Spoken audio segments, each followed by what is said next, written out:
معزز سامعین کرام، السلام علیکم ورحمۃ اللہ تعالی وبرکاتہ۔ امید ہے کہ آپ تمامی حضرات بخیر و عافیت ہوں گے۔ اللہ تعالی ہر جگہ کے ہر مسلمان کی حفاظت فرمائے۔ اب سوال یہ کیا کہ حضرت جو عشر نکالا جاتا ہے وہ زمین کی پیداوار سے نکالا جاتا ہے، تو کون سی پیداوار سے؟ کیا ایک سال میں ہم 2 پیداوار کریں یا 3 کھیتی بو دیں یا 4 طرح کی کھیتی لگا دیں تو کیا ہر بار ہمیں عشر دینا پڑے گا؟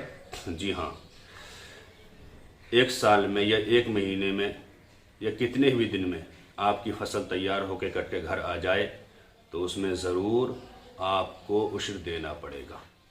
اللہ تعالیٰ قرآن پاک میں ارشاد فرماتا ہے 8ویں پارے میں سورہ انعام میں، وَآتُوا حَقَّهُ يَوْمَ حَصَادِهِ، جس دن کھیتی کاٹی جائے اس دن اس کا حق ادا کر دو۔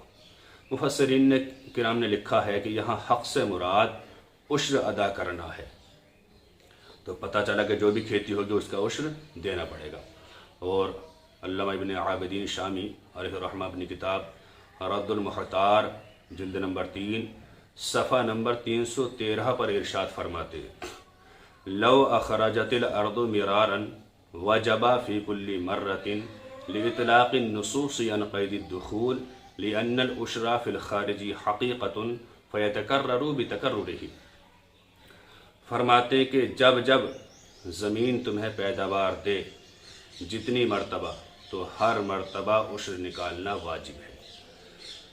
جو عشر کے بارے میں نصوص وارد ہوئی ہیں ان کے مطلق ہونے کی وجہ سے ان میں کوئی قید نہیں ہے، اور اس لیے کہ عشر حقیقت میں نکلنے والی چیز پر ہے، جو بھی زمین سے نکلے، بس وہ جتنی بار نکلے گی اتنی بار عشر دینا واجب ہے۔ پتہ چلا کہ جتنی فصلیں ہماری ہوئی ہیں ہر فصل میں سے ہمیں عشر دینا واجب ہے، چاہے وہ کتنی بار فصل ہوئی ہے، ہر فصل میں سے عشر دینا واجب ہے۔ اللہ تعالیٰ سے دعا ہے کہ اللہ تعالیٰ ہمیں صحیح مسائل سیکھنے کی توفیق عطا فرمائے۔ السلام علیکم واللہ تعالی عالم بالصواب۔